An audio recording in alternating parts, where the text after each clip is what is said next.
Right, I'm giving this my last go. It's been my like 7th time I'm trying to record this video. YouTube, get this shit sorted, alright? I'm not really going to review Night of Champions because I didn't really do a preview video, and I don't think there's much point if you don't do a preview video. In fact, really, the only reason I'm making this video is actually because I'm moving flats, guys. So you probably won't see me review another video for about a month. Hopefully it shouldn't be longer than that, fingers crossed, God willing. Due to the fact that I won't be moving flats and getting things sorted and set up and stuff, so you probably won't see me do a review on here for a little while, which is probably why I'm doing this to now. But as you guys know, I've taken the last couple of weeks off to really kind of just refresh my head off wrestling for a little while. It's just a bit boring, it's a bit dull. I do keep up to date with things that are happening through listening to Les Daddy's reviews on YouTube, British Fish review on YouTube,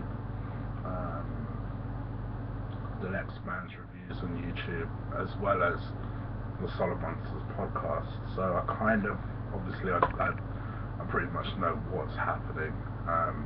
The only advantage is that I've not been there to watch it, and to be honest with you, I'm probably going to take, whilst I can't do any videos anyway because I'll be in the process of moving flats, I may as well really just sort of take that stance anyway in terms of the in terms of the watching Raw. I might as well just really take a thorough break off watching, just because when a show is so bad, it just sucks the enthusiasm out of you, and that's what's happening to me and a lot of fans at the moment.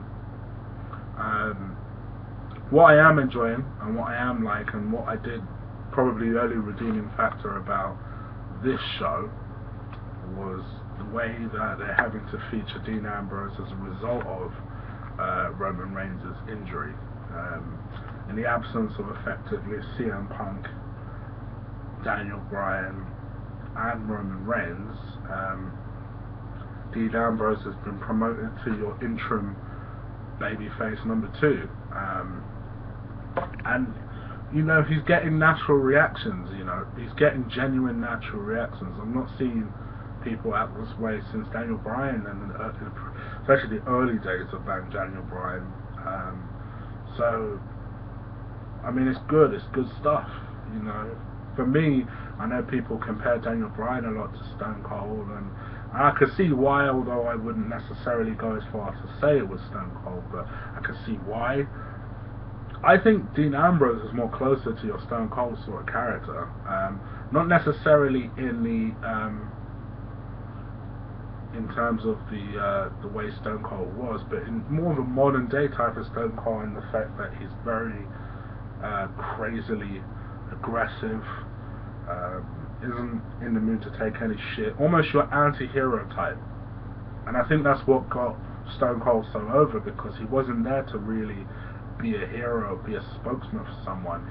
He was there to kind of kick his boss's ass, which is something that many of us have dreamt about doing, and that was why Stone Cold was so relatable. With Dean Ambrose, we can imagine there's that little prick type character that's in your life. Everybody's had one or has one. Everybody's had that sort of prick character in your life that you just want to get hold of and rip the shit out of, and you're not interested in any everyone's had everyone's had a Dean Ambrose moment. I think that's what, he's a likable character, and that's what people really like, what Jon Moxley is doing with the Dean Ambrose character. So I really do. I'm really enjoying it, and he, to be honest with you, in a lackluster show, he's giving it some life in terms of his performances, and that's what I like as well. I'll mention Night of Champions here or there rather than do a separate review. I thought the show was lackluster. I didn't think it had anything particularly surprising, other than AJ winning the Divas Championship. So when not necessarily highlight, but the most surprising thing that happened was in the Divas match. It pretty much tells what you need to, pretty much tells you what what the show was like. It wasn't good. It just wasn't. It was just underwhelming. It was flatlining really the entire time. The main event that people were looking forward to, just for me, it was the worst out of all of their matches, and I'm including the one that they have ignored from 2003. To me, it's the worst of all of their matches. I just didn't enjoy it, didn't get into it, didn't like it. So yeah, I don't know. But let's get into Raw. Essentially, Dean Ambrose kicked off the show. Basically, left over from last night. Seth Rollins issued an open challenge, which obviously Dean Ambrose came out to essentially answer that challenge. Attempted to fight Seth Rollins pretty much all around the arena until the Authority had him literally thrown out. So Dean Ambrose basically kicked off the show and said he ain't going nowhere until he gets Seth Rollins. This brought out John Cena. The reason this brought out John Cena was because from Night of Champions, Seth Rollins actually tried to cash in his Money in the Bank briefcase. I actually thought it was a nice little rub that Brock Lesnar took a curb stomp from Seth Rollins. I thought that was probably the other surprising point from last night, because that kind of came from left field. But I suppose it's good to remind people that Seth Rollins is ultimately trying to win that WWE World Heavyweight Championship. So essentially what happened was, obviously he knocked Cena out. Cena was pissed off, basically, cost him the shot at the title. So Dean Ambrose was like, you're flying too close to the plane, as he put it. You need to back the fuck up and take a number. Seth Rollins is mine, basically. And I like the tension that they teased between the two, almost planting the seed of a possible feud later on down the line. It was good. It was good stuff. I liked the back and forth between these two. Authority came out with Seth Rollins, and basically Triple H was like, none of you two motherfuckers are going to get Seth Rollins. Obviously then John Cena interrupted and said, well, fuck this, he's right there, I'm going to go and get him. So they both literally ran after him, as they should, fought through the Authority, and basically both took it in turns to whoop the shit out of Seth Rollins. They whooped him more through the crowd, whooped him to the back, where basically Seth was running for his life, and he ran to the back into a car and sped off. It was good stuff. It was what it was. It was decent stuff. Then in a match that was just pointless. I mean, I do think these two have good chemistry, but it kind of made you think, well, why did he drop the title the night before? Dolph Ziggler essentially dropped the title to Miz at Night of Champions, only for Dolph Ziggler to basically call in his rematch clause and win the title back. I know these two have good matches, but my gosh, can't we space these matches out a little bit? So Dolph is your new IC champion again, I guess. I don't know. The matches are good, and you can tell they have good chemistry. You can tell they're friends.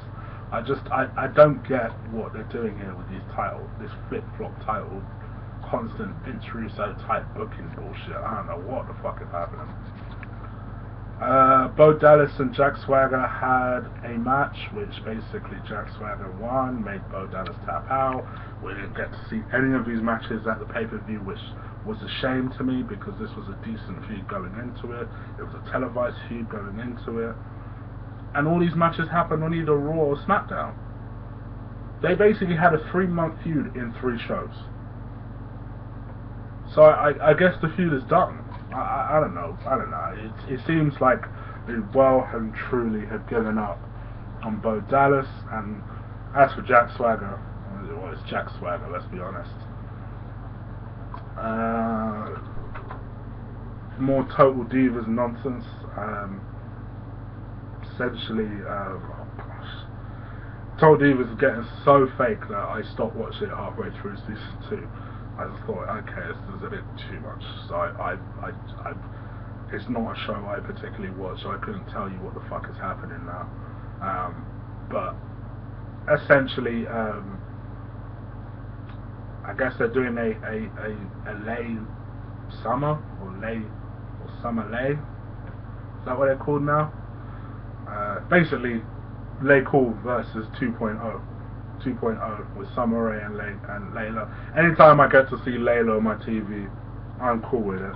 For me, even above Stephanie, she's the hottest diva for me on that roster. I love me a little bit of Layla. I love me a little bit of Layla. So I'm happy with it to that point. But anyway, essentially Natalya and Summer Rae had a match. Natalya won via the sharpshooter. That's what it was.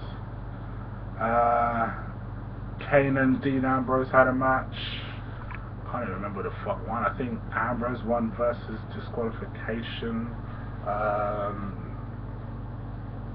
gosh, I can't remember. Let me think. Yeah, basically Dean Ambrose hit Dirty Deeds on Kane, and then Rollins tried to attack basically Dean Ambrose. Then they fought backstage, and I don't know. Basically, they fought backstage. Anyway, the security guards grabbed him, shoved him in a dressing room, locked the dressing room. Basically, Stephanie made a useful point. She said, since when have we ever dashed somebody out and they stay out? Why don't we keep him in the changing room?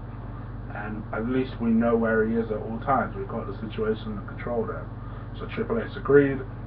They threw him into a changing room, locked the door, and put like 4 or 5 security guards and said basically this motherfucker's not to come out of this room. It was a decent point. It's you know, it kind of was what it was. I appreciate that they tried to do something different. At this point for me, in terms of the match, Kane doesn't have these. There's just people that don't have decent matches anymore. Big Show, Kane, these motherfuckers don't have decent matches anymore. As much as I love him, Mark Henry, these are the people that just don't have decent matches anymore. So whenever Kane has a match, to be fair, I found out the other day Kane is 47. The guy shouldn't be wrestling anymore. Like, at 47 years old, you should be taking it easy. I didn't even realise he was that old. So fair play to him, but you know, he just doesn't have good matches anymore. Anyway, so they shoved him in a dressing room, and that was that. So the backstage brawl was better than the actual match, to be honest. What happened here? Then we got a little 6-man tag action, the Usos and Sheamus versus Goldust, Stardust and Cesaro. Usos and Sheamus won by a pinfall. It was what it was. Didn't really weren't really that excited by the match. Kind of was what it was. Then in a rematch from yesterday, Henry versus Rusev. Rusev made Henry pass out this time.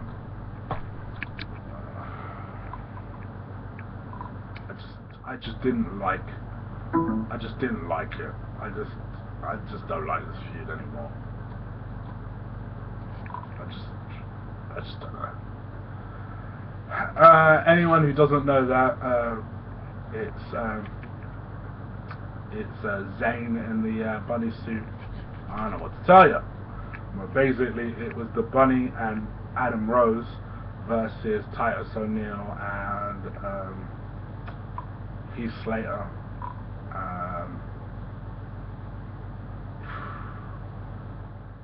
I don't know.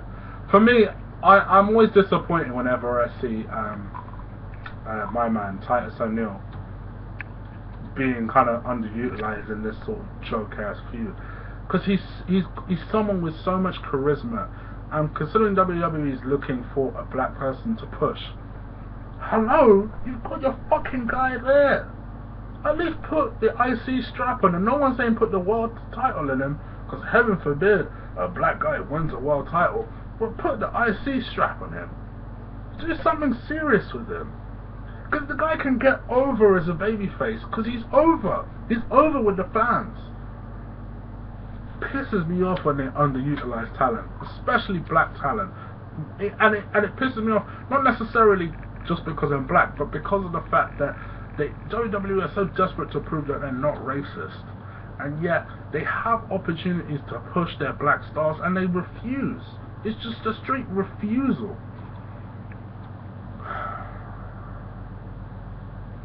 I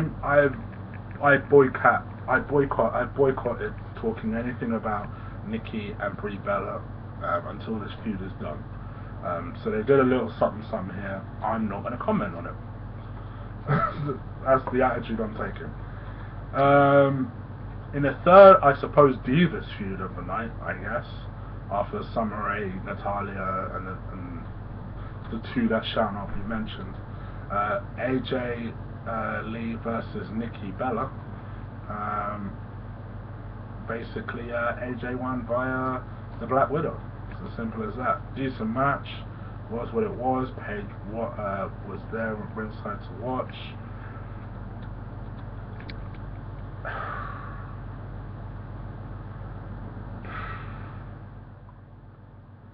Yeah. I guess kind of. Yeah. To be honest. Yeah. Could see how enthused I was. At this point, I was down there sleeping. Bear in mind, I watched it this morning. Okay, and then in the main event, I believe this was, which was Orton versus Cena for the 85,000th time. Basically, Cena won via disqualification. Essentially, they wanted to put, the whole thing was, you know, basically Orton had this decent kind of backstage altercation with Triple H and was like, you know, why is it that whenever Seth Rollins starts some shit, it's me and Kane that have to sort it out? Why can't Seth sort his own bullshit out? So Seth, this word of this got back to Seth, and Seth said, I heard that you were unhappy that you needed to help me. Well, to make it up for you, I've got a surprise, and I think it's a surprise that I like, and Orton and cuts him some cheesy kind of, oh, I like surprises. So, as if we didn't know what the fuck this surprise was, it was basically what we thought was centre blocks. But every smart mark knew wasn't going to be no fucking centre blocks. Essentially, they wanted to try and put John Cena's head through some blocks like they did to Ambrose. Well, abracadabra, instead of centre blocks, Dean Ambrose was under there. And basically Dean Ambrose proceeded to get the Roman Reigns type push, proceeded to whoop the shit out of all three of them, Kane, Orton, and fucking Seth Rollins. I was like, what the fuck is happening here? But eventually John Cena recovered and started helping Rollins, and basically the two of them posed down while Seth Rollins ran off. John Cena gave Kane a AA, and Ambrose gave Orton a dirty deeds. So just the two of them posing down. The only good thing about this was, as I said before, it seems like Dean Ambrose is effectively reaping the rewards of Roman Reigns' absence. And I guess for you Dean Ambrose fans, and of which I'm one of them, this was a good thing. I guess that was probably the only redeeming thing about this show. Other than that, it's not good, WWE. It's really not good, WWE. To the point where, I mean, even after I move, and I expect to have completed my move before Survivor Series, I might not watch this damn show until Survivor Series. Just because it's just not good. It's just not good, WWE. It's really not good. Anyway, please do comment, subscribe. I will be back, I promise. I will make a hell of a lot more videos as soon as I am back and up and running again, as soon as I've moved. Please do stay with me. I appreciate you guys' support. Continue watching my videos. I might do a couple more videos over the course of this week talking about the Dean Ambrose push. But essentially, for now, take care. Peace!